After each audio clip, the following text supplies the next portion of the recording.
Sumatin po ang biyaya, awa, habag, pagkapala, katotohanan, kapayapaan, pag-ibig mula kay Abay Hawa.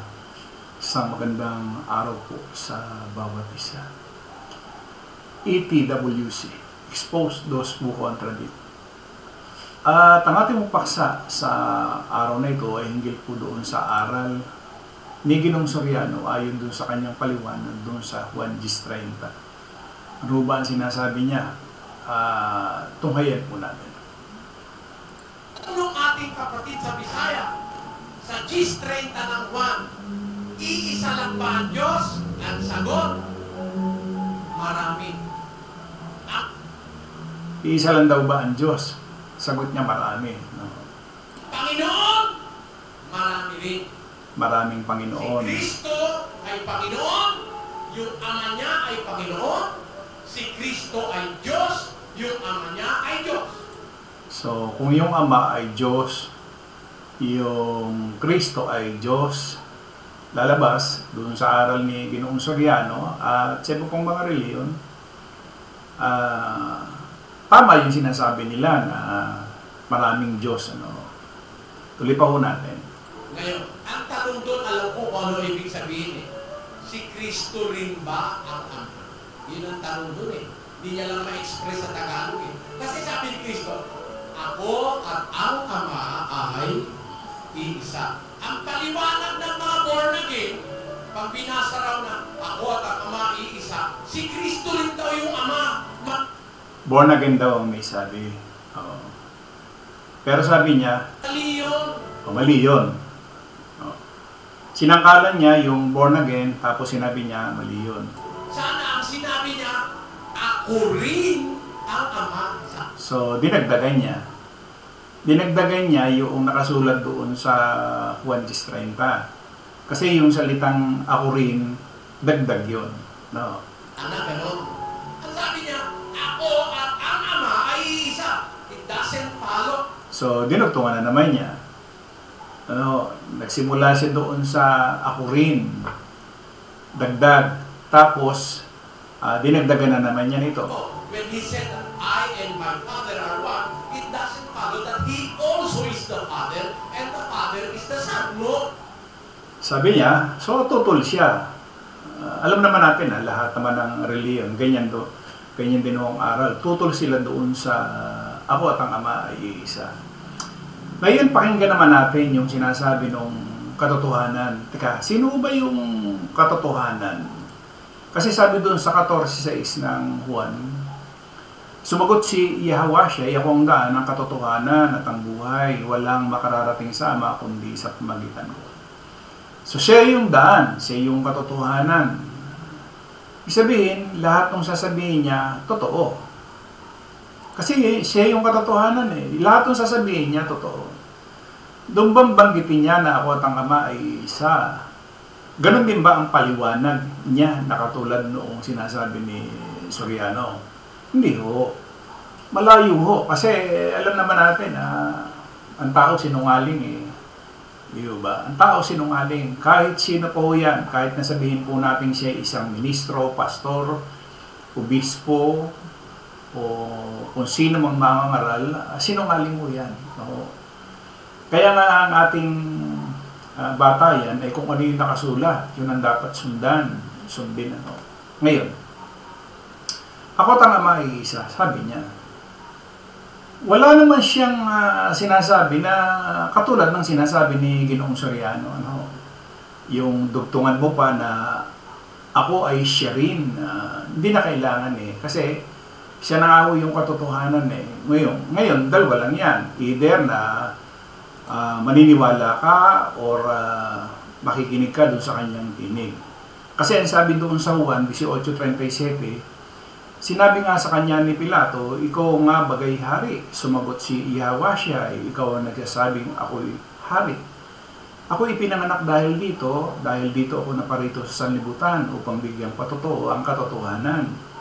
At ang bawat isang ayon sa katotohanan, nakikinig ng aking tinig. Ngayon, kung hindi ka ayon sa katotohanan, tama yung ginawa ni Ginoong Soriano na hindi siya makinig doon sa tinig nung nagsabi na ako at ang Ama ay isa. Kasi ang sabi ng katotohanan, ako at ang Ama ay isa. No. Ngayon, nasabi niya dito sa 7:17 ng Juan, na malimit na sinisipi rin ni Gunong Soriano. Kung ang sino mang tao ay nag-iibig gumawa ng kanyang kalooban, makikilala niya ang turo, kung ito'y sa Diyos o kung ako'y nagsasalita ng mula sa aking sarili. Si Gunong Soriano, nagsasalita siya sa ganang kanyang sarili. Yung Kristo, nung sabihin niya, ako at ang Ama ay isa, yun yung totoo. Yun ang isang malaking katotohanan. Bakit? Kasi sabi doon sa 8:47 ng Juan, ang sa Diyos, nakikinig ng mga salita ng Diyos. Dahil dito'y hindi nyo dinirinig sapagkat kayo'y hindi sa Diyos. So kung ang paniniwala mo, iba yung Ama, iba yung Anak, hindi ka sa Diyos. Kasi yung nagsalita doon sa Juan 10:30, siya ay Diyos. Oho. Bakit nasabi natin na siya ay Diyos? Kasi tingnan ninyo, ang sabi niya doon sa Juan 10:26-27, dapat hindi kayo nagsisisampalataya sapagkat hindi kayo sa aking mga tupa. Dinirinig ng aking mga tupa ang aking tinig at sila'y aking nakikilala at sila'y nagsisunod sa akin. Bakit tayo niyo sundin yung sinabi niya na ako at ang may isa? Bakit tayo niyo sundin yung sinasabi niya na ang nakakita sa akin, nakakita sa Ama? Bakit niyo ayaw niyo paniwalaan? Halimbawa, yung sinasabi doon sa 8, siya rin na may salita nito Sa 24 ng Juan, sinasabi ko nga sa inyo na kayo mga mamatay sa inyong mga kasalanan sapagkat maliban na kayo magsisampalataya na ako ay siya. Kasi doon sa Tagalog, na ako ang Kristo. Pero doon sa King James, ang nakalagay dyan, I said therefore unto you that ye shall die in your sins. For if ye believe not that I am He, ye shall die in your sins. Sino yung He na binabanggit niya? Pagdating doon sa 27, sabi doon, they understood not that He spake to them of the Father. Kaya malibang makilala mo na ako ay siya o yung Ama, mamamatay ka sa iyong kasalanan. So lumalabas kung susundin natin yung sinasabi ng banal na kasulatan, ay si Ginoong Soriano at pati yung kanyang mga membro ay mamamatay sila sa kanilang kasalanan kapag hindi nila tinanggap na yung Kristo, yun yung Ama. Kaya sinabi niya, ako at ang Ama ay isa, yan ang dapat na pinaniwalaan ng tao. Pero hindi nga ho yun pinaniwalaan ng tao. Kasi kung yun ay pinaniwalaan ng tao, hindi siya ipinakus-kus.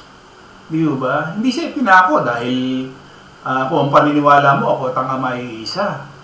Pero bakit ba siya ipinako?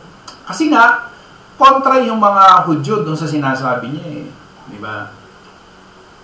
At sinabihan pa nga siya na siya may demonyo. Sira ang bait. Sa kung ano yung sinasabi niya, kontra lahat yung mga Hudyo.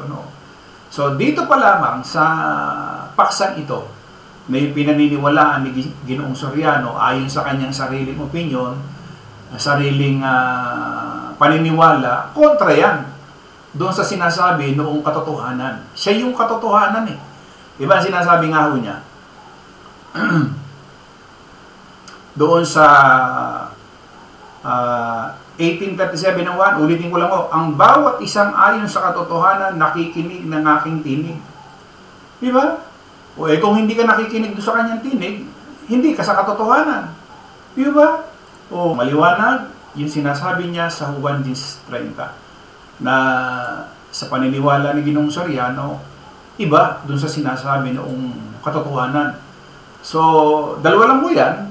Sino ba ang paniniwalaan mo? Yung Kristo na nagsabing siya yung katotohanan? O walang makaparoroon sa Ama kundi sa pamamagitan niya? O si Soriano? Ano ba ang kahalalan ni Soriano? Kasi yung katotohanan, hindi siya sinungaling. So ano yung kahalalan ni Soriano? Siyempre, kontra doon sa katotohanan. Hindi naman po pwedeng si Soriano ang maging daan para ikay makapunta doon sa Diyos. Di ba?